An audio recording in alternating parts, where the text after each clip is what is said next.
Hello my dear friends, and welcome back to another Star Wars news update. StarWars.com have revealed their full schedule for Star Wars Celebration at the end of May. As you guys know, unfortunately I'm not going to be there, but there are so many goodies to look forward to and I'm super jealous of all of you amazing folks who are able to make it. Now while there are so many things to look forward to that are listed, at the same time, many of us noticed the absence of projects we expected to be spoken about, and while they might still be addressed on May the 4th beforehand, they do not have a dedicated panel later in the month in Anaheim. So we'll dive into the stuff not listed in just a moment, but first of all my dear Mandalorians, let's speak about the biggest highlights, the panels that in my opinion are the most worthwhile discussing. So I'm going to be jumping around the dates quite a bit, the things I want to highlight are not necessarily in order, but let's start with Saturday, May the 28th. This is a huge day for The Mandalorian. Not only are we getting a Mando Plus panel with Jon Favreau and Dave Filoni, there's also going to be behind the scenes for Mando and the Book of Boba.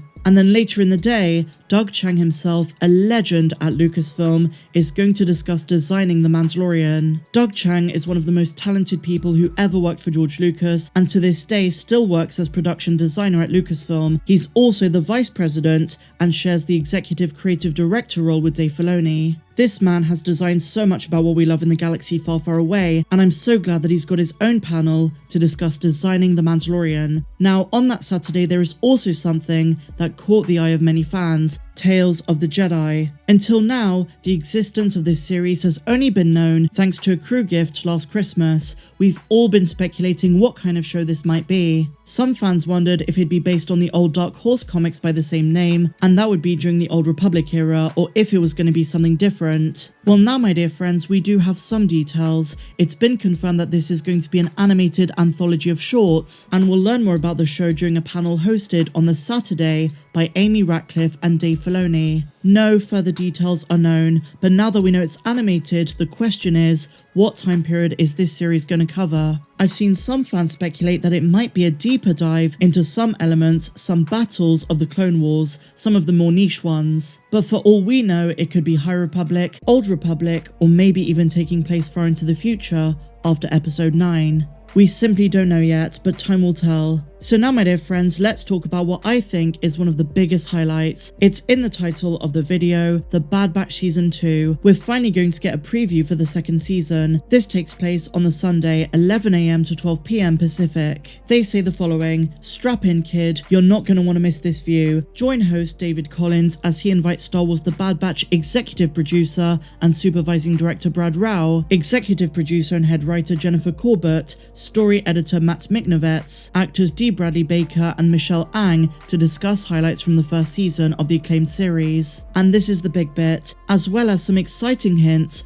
of what's to come in season 2. And let's be real guys, if we don't get a trailer on May the 4th, then we're going to get one at Star Wars Celebration. And it'd be really cool if we did get one beforehand, so they can use Celebration as an opportunity to tell us more about the direction of season 2, and maybe to show us a couple of clips of the second season. That would be insane. But let's just wait and see. By the looks of things, this panel is going to be our first exclusive preview of season 2. On the same day, there's one for Star Wars Visions, and obviously recently we had that rumour that Visions Season 2 is dropping this fall. And speaking of animated Star Wars, there is a really cool screening. Later in the day at 2 PM, there is going to be an exclusive screening of The Siege of Mandalore, the 4-episode arc that makes up the final chapter of Star Wars The Clone Wars. Again, I'm super jealous of anyone who's going. I really hope you love it. Now, amongst the other panels I've not spoken about, there are two that really caught my attention. The first one is with Ian McDiarmid. That one takes place earlier in Celebration on the Thursday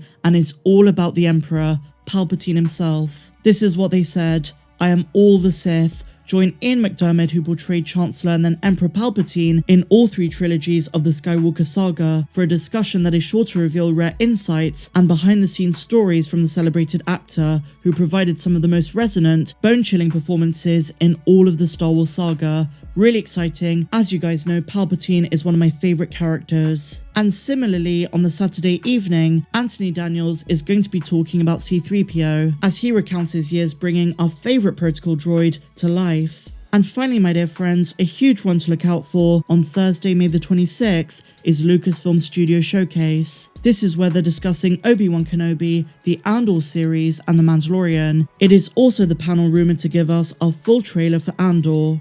Super exciting stuff, and as I say, I've only just highlighted the big ones, not everything, but if you want the full listing with all of the other panels, then go to starwars.com. But now, my dear friends, it's time to talk about some things they missed out. Arguably one of the most noticeable absences is Rogue Squadron, and funnily enough, this Star Wars Celebration schedule coincides with the fact that Rogue Squadron was not a part of Disney's 2023 slate that was shown at CinemaCon. CinemaCon kicked off this week in Las Vegas, and it's already brought some exciting news, but unfortunately not for Star Wars fans. Yesterday, Disney had their CinemaCon presentation, where they showed off the first 20 minutes of Doctor Strange in the Multiverse of Madness. They also showcased Lightyear, Avatar 2: The Way of Water, along with updates for other films releasing this year and next. But Rogue Squadron was nowhere to be found for December 2023, not a single word was mentioned about it. If you remember, my dear friends, last November it was reported by The Hollywood Reporter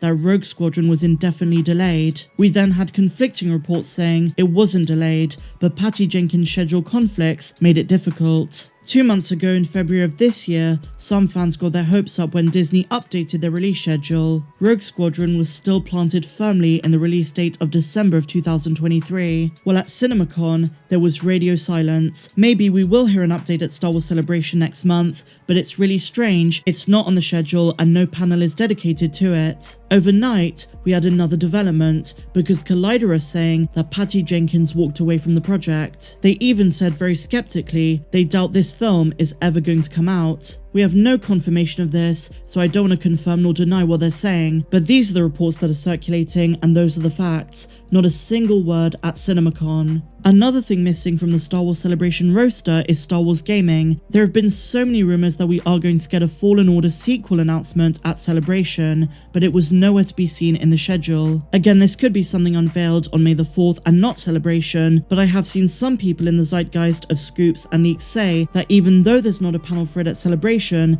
that's where it's going to be unveiled. In either case, we do have an update for it. The Jedi Fallen Order sequel is going to be for next-gen consoles only, so PS5, Xbox Series X and S, and so on and so forth. They're really taking things to the next level, and this is to avoid glitches, and they're not holding back on the potential of this game. Nothing mentioned about a droid story or other series at Star Wars Celebration, but I'm sure some of these shows are going to be grouped with other announcements. For example, the Ahsoka series is probably going to be addressed at Mando Plus, because that panel is going to deal with the future of the Mandoverse. But what do you guys make of all of this? What do you think of the schedule? Is there something you're particularly looking forward to? Something you wish was there but isn't? I want to hear all of your thoughts in the comments down below. If you enjoyed this one, my dear friends, as always, please be sure to give me a big fat thumbs up, subscribe if you're new, and I'll see you in the next one.